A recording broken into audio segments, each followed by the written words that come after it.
ஆண்டவராகிய இயேசு கிறிஸ்து தேடி வந்திருக்கிற எனக்கு அருமையான சகோதர சகோதரிகளே, இந்த நாளிலும் இந்த காலை வேளையிலே ஆண்டவராகிய இயேசு கிறிஸ்து சொல்கிற நல்ல ஆலோசனைகளை கேட்போமா? கர்த்தருடைய சமூகத்தில் நம்மை தாழ்த்தி ஒப்பு கொடுத்து, ஆண்டவரே எங்களோடு கூட பேசும் என்று சொல்லி நாம் கேட்போம். கர்த்தர் நம்மோடு கூட பேசுவார். நீதிமொழிகள் புஸ்தகம் 2ஆம் அதிகாரம் 7ஆம் வசனம் இப்படியே சொல்லுகிறது, அவர் நீதிமானுக்கென்று மெய்ஞானத்தை வைத்திருக்கிறார், உத்தமமாய் நடக்கிறவர்களுக்கு அவர் கேடகமாய் இருக்கிறார். நீதிமானுக்கென்று மெய்ஞானத்தை வைத்திருக்கிறார், உத்தமமாய் நடக்கிறவர்களுக்கு அவர் கேடகமாக இருக்கிறார். ஆகவே நீதிமானுக்கென்று மெய்ஞானம், ஆங்கில வார்த்தை வசனம் சொல்லுகிறது, he stores up sound wisdom for the upright, he is a shield to those who walk uprightly. நீதிமானாய் இருக்கிறவர்களுக்கு, நீதியில் நடக்கிறவர்களுக்கு அவர் மெய்ஞானத்தை வைத்திருக்கிறார். ஞானம், மெய்ஞானம்.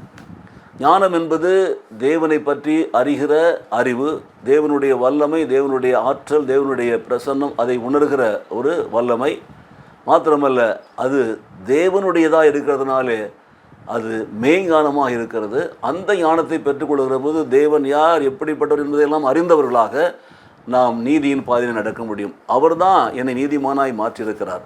கல்வாரி சிலுவையிலே தன் ஜீவனை கொடுத்து இலவசமாய் கிருபையினாலே நீதிமானாய் மாற்றியிருக்கிறார். ஆகவே அவர் என்னை நீதிமானாய் மாற்றினார். அப்படினாலே நான் நீதியின் பாதையில் நடக்க வேண்டும் என்பது அவருடைய விருப்பம். நான் நீதியின் பாதையில் நடக்கிற பொழுது அவர் எனக்கு கேடகமாக இருக்கிறார். பாருங்கள், அவர் எனக்கு கேடகமாக இருக்கிறார், பாதுகாப்பாக இருக்கிறார். அப்போது sound wisdom is more important, not only mere wisdom, it is sound wisdom. அதை நாம் பெற்றுக்கொள்கிற பொழுது பாருங்கள், நாம் இன்னும் நீதியாய் நடக்க முடியும். சங்கீதம் 84:11 சொல்லுகிறது, தேவனாகிய கர்த்தர் சூரியனும் கேடகமானவர், கர்த்தர் கிருபையையும் மகிமையும் அருளுவார், உத்தமமாய் நடக்கிறவர்களுக்கு நன்மையை வழங்காதிரார். உத்தமமாய் நடந்தா, நீதியாய் நடந்தா நன்மையை வழங்காமல் இருக்க மாட்டார். மாறாக நமக்கு கிருபையையும் மகிமையும் கொடுக்கிறவராக இருக்கிறார். இந்த காலை வேளையில் எனக்கு பிரியமான சகோதரனே, சகோதரியே, ஆண்டவராகிய இயேசு கிறிஸ்துவினுடைய சொந்த இரத்தத்தினாலே கழுவப்பட்டவர்களாய், கல்வாரி சிலுவை அண்டையிலே மீட்கப்பட்டவர்களாய், இலவசமாய் நீங்கள் நீதிமான்கள் ஆக்கப்பட்டதை விசுவாசிக்கிறீர்களா? நான் நீதிமான் ஏனென்றால் இயேசு என்னுடைய பாவங்களை, என்னுடைய நோய்களை, இந்த துக்கங்களை சுமந்து தீர்த்திருக்கிறார் என்று சொல்லி நீங்கள் விசுவாசிக்கிறீர்களா? அப்படி நீங்கள் விசுவாசிக்கிற பொழுது நீங்கள் நீதியின் பாதையில் நடக்கிறவர்களாக இருக்க வேண்டும். நீங்கள் நீதியின் பாதையில் நடந்தால் கர்த்தர் உங்களுக்கு கேடகமாக இருக்கிறார், கர்த்தர் உங்களுக்கு மகிமையையும் கிருபையும் அருள்கிறார், கர்த்தர் உங்களுக்கு நன்மையை வழங்காமல் இருக்கவே மாட்டார். எனக்கு பிரியமானவர்களே, இப்படிப்பட்ட ஆசீர்வாதங்களை பெற்றுக்கொள்ளும்படி நாம் ஜெபிப்போமா?